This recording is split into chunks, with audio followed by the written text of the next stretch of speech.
زندگی رشتہ چلتا ضرور ہے پر اس کا لطف کوئی نہیں ہوتا، اور اگر محبت ہو تو پھر جینا آسان ہو جاتا۔ مجھ سے ایک صاحب نے پوچھا، اہل سنت کے ایک بزرگ عالم نے کہیں بیان کیا ہے کہ صحابہ حضور علیہ السلام کا پیشاب پی جاتے تھے، اور صحابہ کرام علیہم رضوان نبی کریم صلی اللہ علیہ وسلم کے کلی کا پانی پی جاتے تھے، ریٹ نکلتی تھی ناک مبارک سے تو وہ چہروں پہ مال لیتے تھے۔ تو حضرت یہ کس طرح ممکن ہے؟ میں نے کہا کیا کرتے ہیں؟ کہنے لگے میں کالج میں پڑھاتا ہوں۔ میں نے کہا وائف کیا کرتی ہیں؟ کہنے لگے بڑے اچھے گھرانے سے، وہ بھی ایک کالج کے اندر لیکچرار ہے۔ تو میں نے کہا کہ یقیناً آپ کی بیوی شادی سے پہلے یہ روٹین ہوتی ہے خواتین کی کہ وہ کسی کا بچہ پیشاب کر دے تو ان کو گھن آتی ہے، کسی کے باتھ روم میں جائیں اور بچے نے پیشاب کیا ہو تو ناک پہ رومال رکھ لیتے ہیں، اور کوئی ان کے قریب کہہ کر دے تو وہ بھی کہہ کر دیتے ہیں، ہوتا ہے نا جی ایسے، اور آ کے شکوہ بھی کرتی ہیں کہ فلانے گھر والوں کے لوگوں کا جینے کا رہنے سہنے کا ڈھنگ اور سلیقہ ٹھیک نہیں ہے، کو پتہ ہی نہیں صفائی کیسے کرنا ہے۔ وہ تو دیکھیں سارا ان کا واش روم آلودہ تھا، جب میں گئی ہوں ان کے بچوں کے وہاں پیمپر پڑے ہوئے تھے، بڑی باتیں سناتے ہیں۔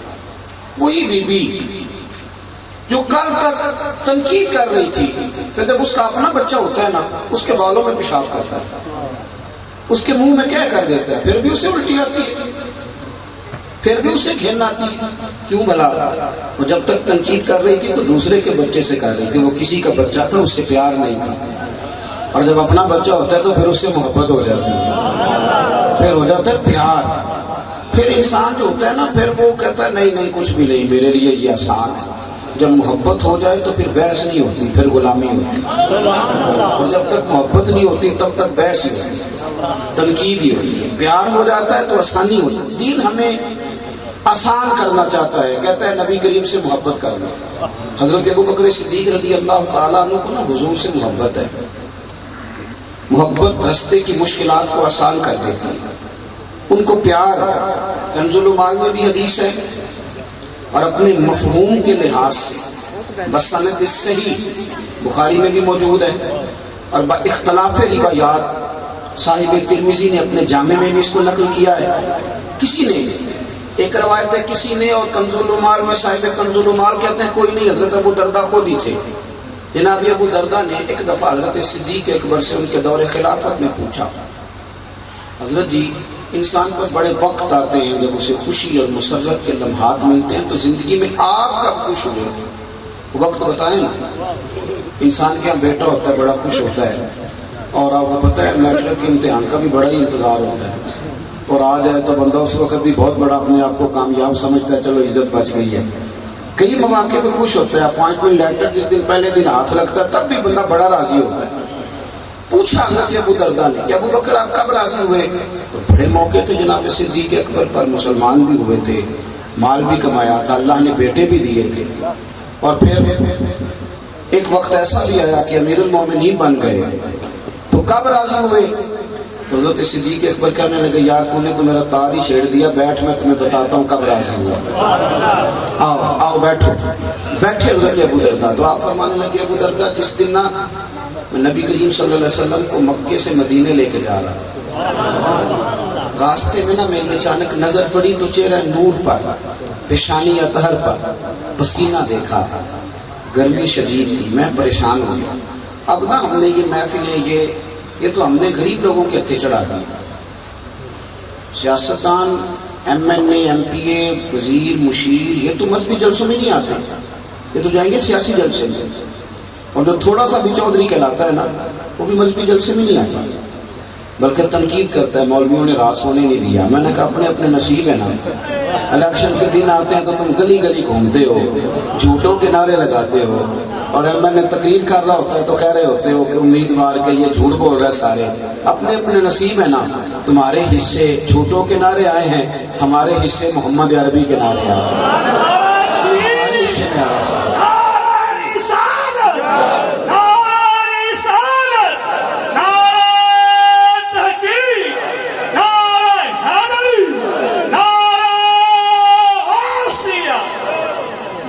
تقریر بغیر نعروں کے کر لیتا ہوں، اللہ کو جزائے خیر عطا فرمائے۔ تو میری بات پر توجہ فرمائے۔ حضرت ابو بکر نا سردار کے قبیلے کے غریب آدمی نہیں تھے، وہ سردار تھا. اب تو ابھی میں کہہ رہا تھا تھوڑی دیر پہلے کہ امیر آدمی ہو، پڑھا لکھا ہو یا کسی عہدے پہ ہو، ان لوگوں کا تو پیر بھی کوئی نہیں ہوتا، ان کا تو استاد بھی کوئی نہیں ہوتا. اور چار لوگ اگر جاننے لگ جائیں تو پھر اس سے بڑا بھی کوئی نہیں ہوتا، پھر وہ خود بھی سب سے بڑا ہوتا ہے. بڑا مشکل ہے اپنے آپ کو بیلنس میں رکھنا، مشکلات آتی ہیں انسان. حضرت ابوبکر صدیق ایک بڑے قبیلے کے آدمی، پڑھے لکھے، مالدار، لیکن جب انسان کو پیار ہو جاتا ہے، کیا کہا اقبال نے ابھی، آپ کیا سن رہے تھے، جب عشق سکھاتا ہے آداب خود آگاہی، پھر کھلتے ہیں غلاموں پر سرار شہنشاہ. محبت ہو گئی رسول کریم. فرمانے لگے جب میں لے کے جا رہا تھا نا تو میں نے پسینہ دیکھا، میں نے فوراً عرض کیا حضور تھوڑی دیر آرام نہیں کر لیتے؟ وہ پہاڑ کی ڈھلان ہے، میں سایہ نہ دیکھا ہوں. حضور نے فرمایا دیکھا ہو. فرماتے میں گیا اور میں نے جا کے نا اس جگہ کو صاف کیا اپنی چادر سے، پھر میں نے اپنی پگڑی کو کھولا اور چار طے کر کے میں نے بچھا دیا. عرض کی یا رسول اللہ تھوڑی دیر آرام کریں. کہتے ہیں حضور آرام کرنے لگے تو میں تلاش کرنے لگا کوئی ٹھنڈی چیز ملے تو محبوب کو پیش کروں. فرماتے ایک چرواہا نظر آیا تو میں نے کہا دودھ ایک بکری کا دے دو. کہنے لگا ڈیرے پہ تو 3 دینار کا ہے، یہاں تو میں مہنگا بیچتا ہوں، 4 دینار لوں گا. آپ فرمانے لگے یار تو زیادہ بھی مانگتا تو میں دینے کو تیار تھا، بس ایک شرط ہے میری، ذرا یہ برتن بھی دودھ کا دھو لو، اپنے ہاتھ بھی دھو لو، بکری کے تھن بھی دھو لو. کہتے ہیں مجھے کہنے لگا بڑے پاک صاف ہو. اور میں نے کہا یار میں تو جو ہوں جس کے لیے لے کے جانا ہے نا انہیں اللہ نے بڑا پاک پیدا فرمایا. کہتے ہیں مجھے کہنے لگا کہ بھائی مجھے تو کوئی اعتراض نہیں، پر کنواں یہاں سے دور ہے. وہ دور ہے سامنے کنواں پہاڑ کے پیچھے.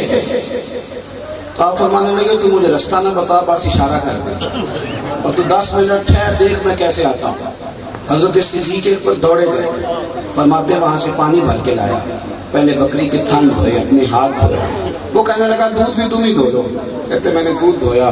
اب دل میں خواہش ہے اسے ٹھنڈا کرو. یہاں بہت سارے نادان کہتے ہیں کہ حضور کے دین سے پیار کرو، عشق رسول کی، ذات رسول کی باتیں آپ کرتے ہیں، فضائل شمائل اور خصائل میں کیا رکھا ہے؟ میں نے کہا نادانو ذات سے پیار نہ ہو تو بات کیسے مانی جائے گی؟ ذات سے محبت ہوگی تو بات مانی جائے گی نا. فرماتے میں گیا، وہ دودھ لے کے دوبارہ کنویں پہ وہاں سے پانی نکالا اور پھر اس میں دودھ رکھا، اس کو ٹھنڈا کیا. اپنا میں تیزی سے چل رہا ہوں اور توجہ بھی دودھ پر ہے، سوچ رہا ہوں دیر ہو گئی تو دوبارہ گرم نہ ہو جائے. یہ بتا رہے ہیں کہ میں راضی کب ہوا تھا. فرماتے ہیں حضور کی بارگاہ میں جب میں پہنچا، جا کے کھڑا ہوا، ابھی میں کھڑا ہوا ہی تھا کہ میرے محبوب نے آنکھیں کھول دی. کہتے ہیں گھٹنے زمین پر بچھا کے، یار بہت بڑا سردار، بہت بڑا. کہتے میں نے یوں کر کے پیالہ جب حضور کی بارگاہ میں پیش کیا نا تو محبوب نے اٹھ کے میرا لایا ہوا دودھ، میرا لایا ہوا. فرماتے جب رسول کریم نے اپنے ہونٹوں سے وہ لگایا اور پہلا گھونٹ بھر کے حضور مسکرائے تو میں رو پڑا. محبوب نے پوچھا روتے کیوں ہو؟ وہ خواجہ غلام فرید کہنے لگے تن تندور تے ہڈاں دا بالن، اسی ہاواں نال تپایا، کپ کپ مکیاں پیڑے کیتے، اتوں عشق پلے تھلایا، تن دا سالن تے من دی ہانڈی، نون صبر دا پایا. غلام فریدہ بے میں ساری تیری، تینوں وجہ یقین نہیں آیا.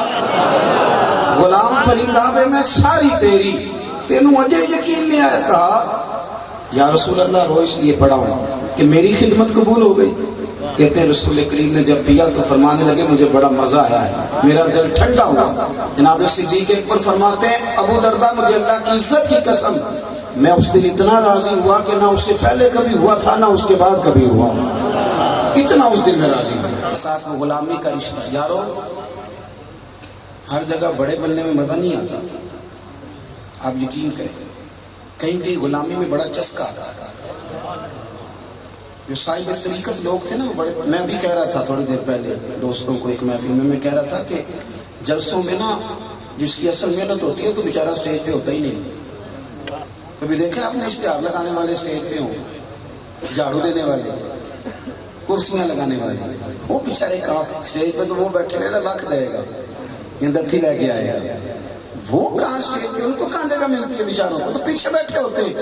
لیکن وہ کبھی بھی پریشان نہ ہو، اس لیے کہ یہاں تو کیمرے نے دیکھا، تو فوٹو نے دیکھا، اور جب وہ اشتہار لگا رہے تھے تو مدینے والے محبوب نے دیکھا، جب وہ جھاڑیوں لگا رہے تھے تو رسول کائنات نے دیکھا۔ کبھی کبھی اترے نیچے، کبھی کبھی اترے، کبھی کبھی واپس آئیں، اپنا ذوق پورا کریں، نشہ پورا کریں، کبھی کبھی اس محبت کو جلا بخشیں۔